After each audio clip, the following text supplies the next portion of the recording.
بات کر لیتے ہیں ثانیہ سوات کے حوالے سے، تو جس پر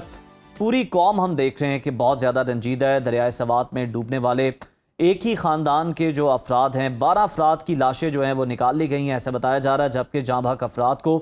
ڈسکا میں آہوں اور سسکیوں کے ساتھ سپرد خاک کر دیا گیا۔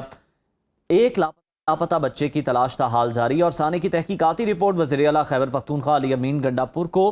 پیش بھی کر دی گئی ہے۔ اس تحقیقاتی رپورٹ میں کیا بتایا گیا اور ذمہ داروں کے خلاف کیا ایکشن لیا گیا ہے، یہ بھی ہم آپ کو بتائیں گے جی، اور اسی سے متعلق مزید جانتے ہیں۔ پشاور سے سنو نیوز کے نمائندے ہیں شاہد خان ہمارے ساتھ۔ جی شاہد، بتائیے گا، ثانیہ سوات کی تحقیقاتی رپورٹ وزیر اعلیٰ کو پیش کر دی گئی ہے، رپورٹ میں کیا بتایا گیا ہے؟ جی بالکل، جو ثانیہ سوات کے سے متعلق جو ابتدائی رپورٹ ہے، وہ انیشل رپورٹ، وہ وزیر اعلیٰ خیبر پختونخوا علی امین گنڈاپور کو جو ہے پیش کر دی گئی ہے۔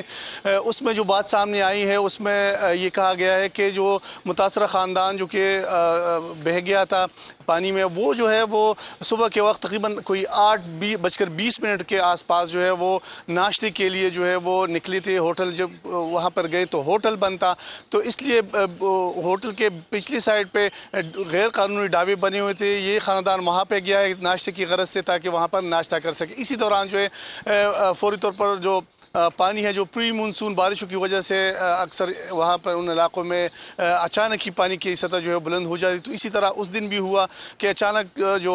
پانی تھا وہ انہوں نے اس پورے خاندان کو گھیر لیا۔ اس میں 2 خاندان شامل تھے، ایک ڈسکا کی جو فیملی ہے اور کچھ لوگ جو تھے وہ مردان سے تعلق رکھتے تھے، تو یہ اس جگہ پر جو ہے وہ پنس گئے تھے،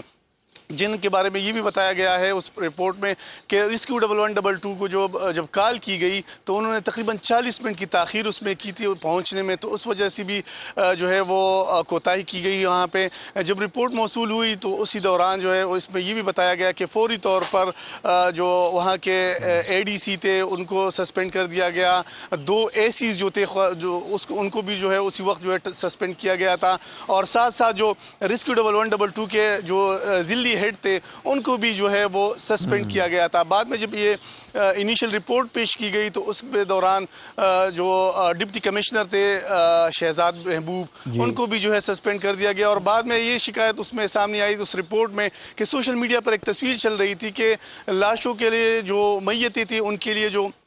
تابوت لائے گئے تھے تو کچرا گاڑی میں لائے گئے تھے، تو اس پر ٹی ایم او جو ہے زاہد اللہ ان کو بھی برطرف کیا گیا تھا۔ ان تمام افراد کے خلاف انکوائری جو ہے وہ جاری ہے، اور وزیر اعلیٰ خیبر پختونخوا نے یہ واضح کیا ہے کہ انکوائری میں جو بھی بندہ ملوث پایا گیا، جہاں پر جس کی بھی غلطی ہے، خواہ وہ سسپینڈ لوگ ہیں یا ان کے خلاف ابھی کارروائی نہیں بھی ہوئی ہے، تو ان تمام کے خلاف کارروائی کی جائے گی اور ان کے کسی قسم کی بالکل شاہد، یہ کارروائی کی جائے گی۔ بڑا افسوسناک ہے کہ کس طرح سے کوڑے والی گاڑی جو تھی، وہ جو ڈمپر تھا، اس پر جو ہے وہ تابوت لائے گئے۔ ہمیں ذرا یہ بھی بتا دیں کہ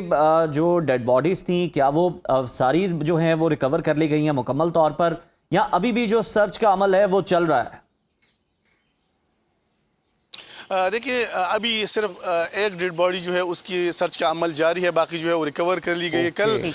ایک بچے کی ڈیڈ باڈی جو ہے وہ چارسدہ کے مقام سے جو ہے ریکور کی گئی تھی، جس کے بعد اب ایک ہی میت جو ہے وہ ابھی لاپتہ ہے، اور اس کے خلاف جو ہے اس کے حوالے سے جو ہے سرچ آپریشن ریسکیو 1122 کا جاری ہے۔ سوات سے لے کر چارسدہ اور چارسدہ سے پھر لے کر نوشہرہ تک کے جو علاقے ہیں وہاں پر خصوصی آپریشن جو ہے وہ کیا جا رہا ہے ریسکیو 1122 کی جانب سے۔ تو یہ بتایا جا رہا ہے کہ کوشش جاری ہے اور توقع کی جا رہی ہے کہ دوبارہ جو جن ایریا میں سرچ کیا گیا وہاں پر دوبارہ بھی سرچ کیا جائے گا، تاکہ کسی بھی صورت میں ہو لیکن آخری ڈیڈ باڈی جو ہے اس کو ریکور کیا جا سکے۔ اس کے ساتھ ساتھ مختلف علاقوں سے فلڈنگ کے مزید جو ہے وہ اطلاعات بھی آ رہی تھی، تو وہاں پر بھی ریسکیو 1122 جو ہے وہ برسر پیکار ہے، اور وہاں پر امدادی کارروائیاں بھی جاری ہے۔ اور ساتھ ساتھ میں جب یہ حادثہ ہوا ہے تو اس کے بعد سے جو صوبائی حکومت نے سوات اور اس کے ساتھ بالکل، بہت شکریہ شاہد، آپ ہمیں اپڈیٹ کر۔ یقیناً یہ بہت افسوسناک حادثہ ہے اور ہم دعا گو ہیں کہ یہ بس آخری سانحہ ہو، اس کے بعد کوئی اس طرح کا سانحہ پیش نہ آئے، اور اسی سانحے کو دیکھتے ہوئے جو انتظامیہ ہے، جو ہمارے حکمران ہیں، یہ جاگ جائیں اور کوئی اس طرح کے انتظامات کر لیے جائیں کہ مستقبل میں اس طرح کی صورتحال جو ہے وہ نہ پیش آئے۔ جو بے بسی تھی ان کے چہروں پر، کس طرح وہ بیچارے جو تھے وہ ڈوب رہے تھے کہ کر کے، اور کتنے گھنٹے وہ وہاں پہ کھڑے رہے ہیں، مدد کے لیے پکارتے رہے ہیں، مدد کے لیے دیکھتے رہے ہیں، اور افسوس کی بات یہ حکمران